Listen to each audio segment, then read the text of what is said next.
Welcome back to Les Schwab Tire Center's Outdoor GPS. It's time for Owin's Field Report, sponsored by Les Schwab Tire Centers. Now, this week after we had all that high water, if you didn't think that I'd be fired up about getting back out on the water and having a little bit of water to work with, you'd be wrong. Started on Monday, and that was probably the wrong day to hit the river. It was still on the rise. It was going off color, and my buddy Freddie and I we just couldn't take it. So we went ahead and did a float. No fish for us. We think we maybe had a bite, but y'all know how that is. But it just wasn't the day to be there. And as things kind of progressed, the river turned over, started to clear up in about a 12-hour window. It went from more brown than green to almost perfect. And we had a relatively decent day. I think we hooked 5 that particular day, landed a couple, and this was the one that I got. It was actually a hatchery fish, which I was pretty happy about. Haven't had a chance to come across one of those yet this week. Nice fish. Probably double-digit, 9-10 pounder. Definitely gave it to me. Those hatchery fish, they're just terrible fish, aren't they? And not the greatest photo, but kind of looks better right there. There's a little aerial shot. Interesting part about this fish is all the fish that we got that particular day, those fish have been in the river for weeks when we didn't have literally any water. You're talking about just trickles of water coming down. They were just living in that lower river. Everything but one was all, not off color, but certainly that fish had not spawned yet. Nice buck, rosy cheeks, had the 3rd stripe going. But you could just tell that fish had been in the water low in the system, because that's kind of where we were, and had finally started to work their way up. But not great reports all week, which was really interesting. Depending on what part of the state you were in, there were some spots up and down the coast that were pretty good, but yet still high water, and it looks like things are going to get even higher. Let's take a look at some of those river levels real quick. You can see that the Columbia as well is expected to make a heck of a bounce. That's, 1, 2, 3, 4, 5, nearly 6 feet of a bounce based on that low tide. That's a lot of water that's coming down. And then if you take a look at the Willamette, it's already up a little bit, but really looked pretty good this morning when I came over it. It's kind of nice when the sun's up a little bit. But yeah, it's going to pop. If there was anybody that was starting to get excited about springers back here last week when we had that bounce, which, by the way, I'm not going to throw numbers out there, but there's been a fish or two caught when you're talking about springers. It's a fact. Even over at Fisherman's, they've had a couple that checked in with photos up on their website and everything. After this little bounce in that latter part of the month, there's going to be some motivated people out there spinning some herring around or prawns, trying to find that early springer. I will still be chasing springer or steelhead, I can promise you that. My home river is about to explode. For anybody that lives on any local rivers, if it's on the coast or in the valley, if you're on a river, if you're that lucky, just be prepared. Get your stuff kind of cleaned out of there so you don't lose anything in this high water, because it's going to come up super fast. Starting about now is when you're going to start seeing some of these rivers explode. Now, I will admit, all week, these forecasts have been so off.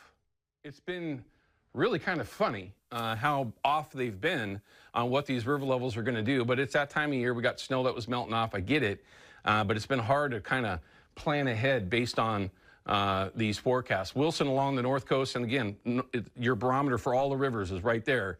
They're all going to start that bounce. As you work your way further south, where most of that water is coming through, most of that rain is going to be coming, you can see there's going to be some certain rivers that are going to explode. But like the Alsea and others, some turn over very, very quickly and will be fishable here by the middle of the week. But just high water. Got to play those conditions. One recommendation I would have, and this kind of goes back to a reminder we got from one of our viewers a couple of weeks ago. If you haven't floated some of those smaller rivers along the coast in a while, after this kind of event, that's exactly when those sweepers will end up in those rivers. So be very careful. If you're the first ones through, chainsaws in the boat, just be very, very cautious. And if you haven't seen this situation before, you just ain't fished enough or long enough, it can certainly happen. So if you're the first one through, pay attention on what's going on as you're going downriver. Don't get caught up in those sweepers. It's just a bad deal all the way around. Okay, you want something free? Send Jason Hambley an email over at Procure. Jason@Procure.com, and you'll have a chance to win that Steelhead Pro Pack. And trust me, with the water being up and off color, having a little scent is not a bad plan. But You don't want to listen to me when you're talking about weather. You want to listen to an expert, and that would be Peyton. Peyton, how are you? I'm good. I have a little educated guess on why the river levels have been a little iffy. I'm going to say it's most likely because models actually last week or 2 weeks have said there's going to be more rain than there actually was. And so I think that's something at the Weather Center we're deciphering with this event. But I will say, all the systems we've had the last several weeks have been little weak areas of low pressure from Canada that haven't had a lot of rain with it. But this one is looking way more impressive, so that's why we're seeing that spike. This is a Pineapple Express. You've probably heard this term used. It means that all this subtropical moisture is coming from Hawaii. We're expecting several inches of rain just this weekend alone into next week. So you can see all that plume of moisture heading ashore. A lot of us are dry this morning, but that's likely going to change as we get to the afternoon. Just a little stray shower heading toward government camp at this hour. So highs are going to be nice and warm. We're looking at the mid to upper 50s, even some low 60s possible in Salem. Again, dry start, a little breezy and rainy by the afternoon, and then Eastern Oregon scattered PM showers. So we'll time it out for you here. This is really looking like it's going to arrive, I think, 1 or 2 o'clock this afternoon for the metro, all the way down to the Central Valleys. This is going to continue very steadily through the afternoon and evening into Sunday.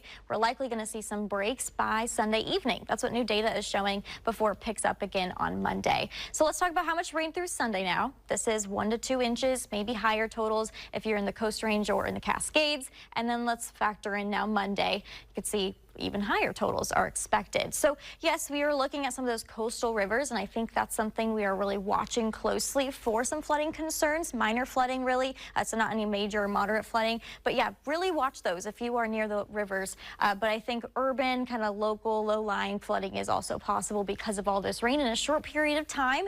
Then we're drying out. Wednesday, Thursday, Friday, we've got a taste of spring. The low 60s come back into the forecast. So, hey, maybe you can enjoy the beauty of the river on that blue sky day after all that rain.